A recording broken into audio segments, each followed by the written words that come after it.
Bismillahirrahmanirrahim. Assalamualaikum warahmatullahi wabarakatuh dan selamat sejahtera. Ini video saya yang ke-16 kalau tak silap ya. Jadi first and foremost, saya minta maaf banyak-banyak sebab dalam 2-3 minggu ni saya sangat sibuk dengan urusan saya, pekerjaan, masalah kesihatan saya. Kalau dengar masih lagi kedengaran suara saya yang agak serak sikit, saya hanya mampu untuk membaca komen dari beberapa orang kawan saya.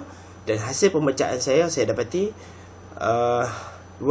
beberapa isu yang masih menjadi kekangan, sehingga kan kawan-kawan saya yang dikatakan atas pagar hendak mengundi pakatan menjadi sedikit ralat untuk mengundi pakatan. Dan terdapat juga isu di mana kawan-kawan saya sehingga kan yang menolak secara total pakatan. Saya akan bentangkan isunya beserta dengan hujahnya. Baik, isu yang pertama. Lebih kurang dalam 2 minggu lepas, saya terbaca satu komen dari kawan lama saya di status saya yang mengatakan bahawa dia asalnya atas pagar. Untuk eleksyen kali ini dia berhasrat untuk memangkah pakatan.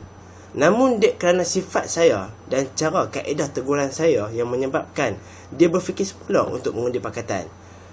Baik, saya katakan di sini bahawa di sini dan di dalam kesemua video saya bahawa saya minta maaf jika terdapat padanya mana-mana bahagian yang mengguris hati kita masing-masing.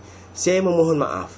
Mungkin kaedah dan bahasa saya agak keras, tapi perlu difahami, ianya adalah untuk memberi amaran, maklumat dan amaran. Amaran tidak boleh diberikan dalam nada yang lembut. Amaran, contoh amaran, jangan meniru, perlu disampaikan sehingga menimbulkan ketakutan dan hormatnya murid kepada guru dan pengawas sekolah.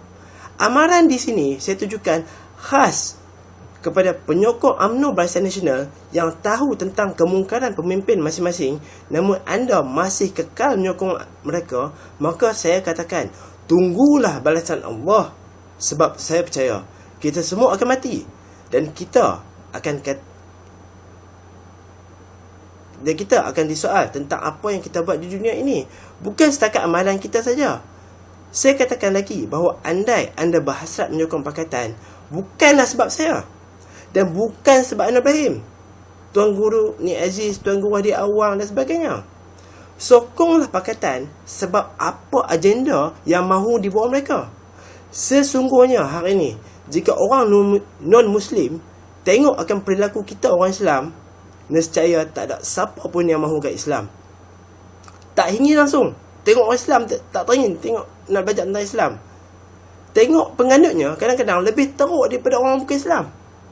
Tengok negara Islam, nama negara Islam, tapi tolak hudud, hina Islam. Orang Islam yang paling sedih, orang Islam sendiri yang hina Islam, menakut-nakutkan orang Islam, menakut-nakutkan orang Islam dan bukan Islam kepada Islam. Ni you nak makan sup tangan ke? Ni menakut-nakutkan. Dan ini perbuatan orang Islam tu sendiri. Tapi kalau kita bagi peluang kepada mereka kenali Islam secara dasarnya, apa bawakan Islam, ajaran Islam tu, maka saya katakan sini Islam akan berkembang bukan saja kepada Melayu, Cina, India, Siam, Kadazan, Murut, Bidayuh, orang asli sebagainya. Jadi kesimpulannya di sini, saya minta maaf sekali lagi kalau ada cara penyampaian info saya tidak sebaik, tidak seperti jangkaan, tidak semenarik contoh Mat Lutfi. Namun tengok kepada angka dan info yang saya berikan, dan bukan kepada lorat kedah saya, kaedah saya bercakap, mantik yang saya gunakan dan sebagainya. Sokong pakatan bukan sebab saya, dan nak sokong UMNO Barisan Nasional pun bukan sebab bencikan saya. Sokonglah jika BN ada membawakan agenda yang lebih baik dari pakatan. Jangan guna sentimen, jangan guna perasaan, gunakan ni akal. Kembali kepada Al-Quran, kembali kepada manifesto, jangan mainkan perasaan.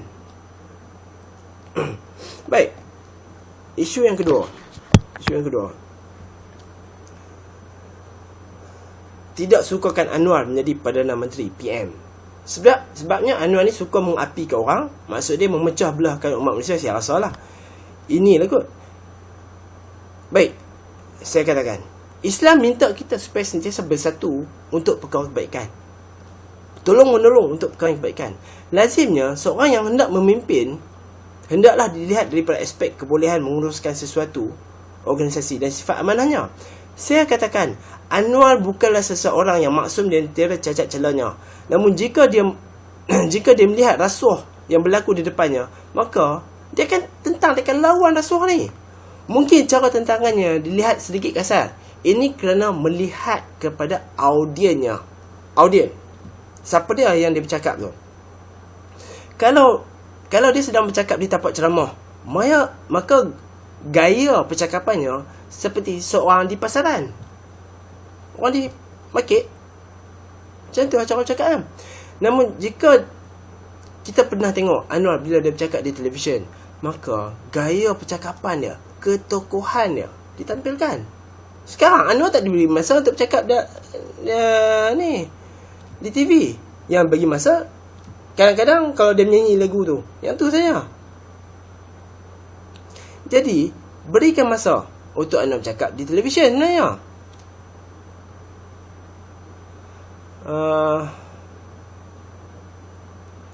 Ini sebenarnya adalah isu yang sangat remeh untuk dibincangkan. Malah tidak salah untuk saya katakan bahawa sebenarnya isu ini tak perlu dibincangkan pun. Berikan masa untuk anda bercakap di televisyen, insya-Allah anda boleh menilai sendiri gaya percakapan dia. Jangan tengok pemimpin tu sama ada handsome ataupun tak. Tengok dia berdasarkan ketokohan dia, amanah dia. Handsome ataupun tak, pendek, tinggi, segak ataupun tak adalah perkara luaran. Nilaikan pemimpin anda dari segi kepimpinan dia, ketabahan dia, keamanah dia. Jadi nilaikan sendiri antara Najib dengan Anwar. Namun ada juga yang katakan Datuk Harindin pun tak setuju Anwar jadi PM. Ada juga yang kata Datuk Harindin pun tak setuju Anwar jadi PM. Baik, saya nak tanya, adakah semua orang dalam UMNO setuju Najib jadi PM?